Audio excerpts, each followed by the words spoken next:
I'm Miss Piratesavvy, and you are watching Down the Road Show.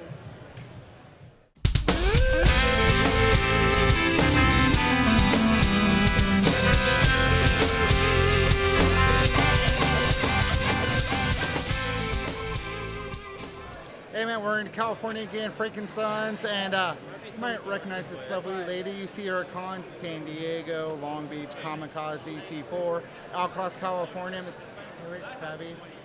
Now, normally you would see you like, maybe it's Lady Thor or some of your other cosplays. What are some of the other cosplays you do? I just like Lady Thor, so I'm always going to mention that one. She's one of my favorite. Well, now I can say he. He is one of my favorites, but I think I have to say Lady Death is my favorite. I forgive. You're awesome at that. That one's awesome. Thank you. Have you showed it to Brian Polito, the creator of Lady Death? He's there. He has seen it, and I actually got the opportunity to meet him, and it was so fantastic. So what did he say about it? Oh, I wasn't in costume, but I gave him a print of myself. And what did he say? He loves it. Because Brian, I've known Brian for a while, but he's one of the most particular creators to costume. So certain cosplayers I do, he just throws a fit when they do them. But if he's, and that's why I was curious, because like I know Freddie Nova, he's cool with hers, and then other ones he's not. So that's why I was curious, because you do a great Lady Death. Oh, thank you. I was curious how he liked it. I know when it was actually on Twitter, he retweeted my image. And okay, I was like, you're approved. That's approval. Yeah, Brian hyperventilating at my computer. Brian Polito approved you. I know. You like that. So what are some of the other ones? Because you have a lot in your stable. Surprisingly, one that I really enjoyed doing was Domino. And she was a last-minute decision that I decided to do, but I really had fun with all of the guns. Yeah. Gigantic, enormous guns that I got to carry around and like aim and shoot at. So you just like all the accessories and props. I do. I like armor too. I'm really obsessed with armor. Do you have some new ones that you're working on that you haven't released yet that you want to say? Actually, yes. I want to do something from World of Warcraft. I was thinking of doing Arthas, aka the Lich King. So I was kind of planning on doing a femme version of him because he's one of my favorites. You do so you tend to do a lot of like transgender ones, it seems, like that. Is there a particular reason for that? I don't know. It seems to fall that way. I tend to like be attracted to male characters. I can't help it. I don't know. It's just me. I'm weird. Okay, so now you've been doing cons. You're starting to be a guest at shows. You've been in the Geek Fashion Show, walking and stuff. What has been some of your best moments or your favorite moments at the conventions you've been at in the past year or so? Oh gosh, that's so hard to say because I've had so many good ones. But I honestly would have to just say each experience is different and unique, and I enjoy each of them the same. If that makes sense. I know it's like a really they're each different, but okay. They're all unique and they're all different, like every convention is. So tell us, the first time you walked for the Geek Fashion Show, you've done that twice now, right? Yes. Part of it. How was that? That's something different. That's something I was going to guess that you're not used to doing. No, I'm not. I was nervous and I was sweating and I was dying on the inside. So you guys are wondering what we're talking about. The Geek Fashion Show, you take different designers of geek culture, and then they take cosplayers and models, and you guys show off the designers' outfits at a convention.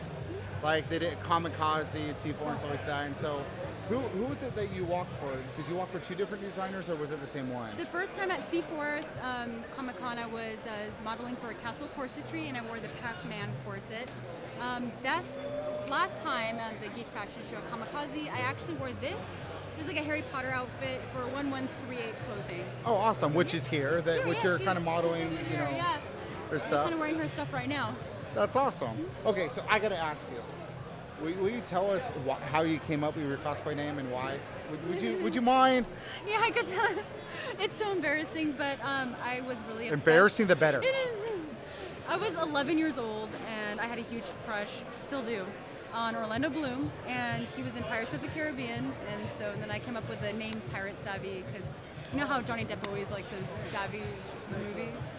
Yeah. And see, now it's stuck, and she has all these followers on, Facebook, and people are following her on Twitter and Instagram and everything else, and now she's stuck with it. She has it forever. I am stuck with it. People think like I'm a computer hacker, and they're like, "Oh, she pirates music and movies," and I'm like, "No, I'm not that cool."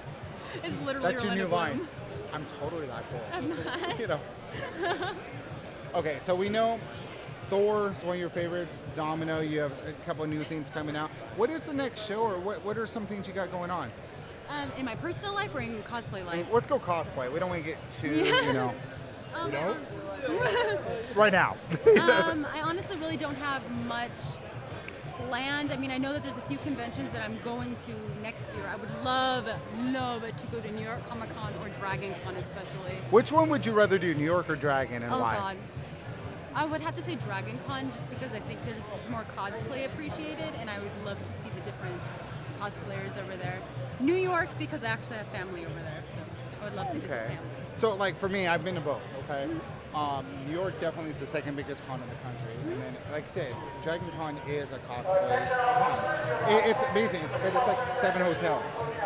So it's like interacting through 7 hotels, and it's a gigantic cosplay party. That is, yeah, that's how I feel about it. That's I'm like, really what it is. It's a yeah, giant gigantic cosplay party. And I'm like, I want to go. I want to see this. So that's how I feel about it. So are you going to give up on a con that's in California that you normally be a part of or go to be able to do one of those?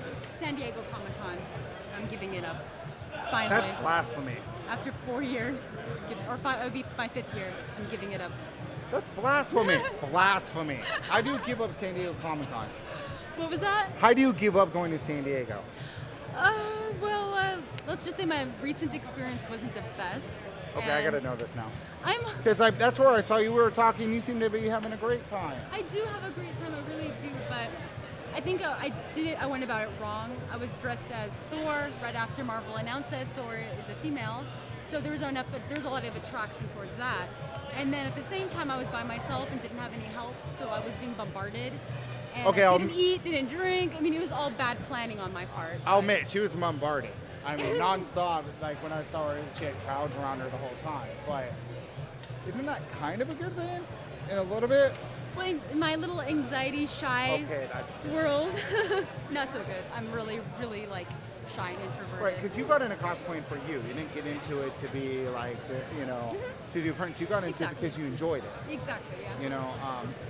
So could you tell us a little bit though, like do you make your own stuff? How do you go about doing that? Have you learned a lot from it? Can you give tricks Oh my or goodness, tricks for yes, anyone? I'm learning so much. One of the best, sorry, I have so much wig hair in my face that I keep doing this. So it's not, yeah. She's trying to poke her I'm eyes trying to out. look fabulous, you guys, okay? No, I'm just kidding. I learn a lot through YouTube. Really learned a lot. A lot of cosplayers will post tutorials and things like that on there that are really, really helpful because they'll come up with like tips and tricks that I never knew. And then I try it out and it's a lot easier than what I'm doing right now. So, and material too. So what would you say to someone who starting out to be a cosplayer? They're going to make their first cosplay, and they love you. They follow you on Facebook, Instagram. They love the things you do. What would you say to them? Well, to choose a character for one that you really, really like and know. And you know what? You don't even have to know the character. Just like the design. If the design inspires you artistically and you want to build off of that, go for it. And then from that point on, what I do is I start looking up every tutorial in the book and websites, YouTube, any sort of forum, Tumblr even. They'll have a lot of answers for you as far as armor building or how to sew something together, or what materials to use. Now, something you brought up, and you brought it up on your Facebook pages and other things, but what would you say to someone who's like has anxiety or gets like freaked out? Because you I have do. that. So what would you say to someone who wants to be able to do some of the things you do, wants to be a part of it, like that, but they're so scared, just like how? Yeah, I get really nervous, and I start to shake, and I do the whole like lip twitching thing while I'm taking pictures. I always recommend to give yourself a break. Give yourself breaks. Like step away. If you have to get out of cosplay for a few moments, then do it. At San Diego Comic Con, I was even doing that as well, just taking some breaks. So where can people find you at? On Facebook and everything else? Just under Miss Piratesavvy. It's 2 separate words, Miss and then Piratesavvy with 2 V's. And then like Instagram, Tumblr, Yeah. Instagram, Twitter, it's all under the same name. Awesome. They can check out all your awesome cosplays. Thank you so much. Thank you.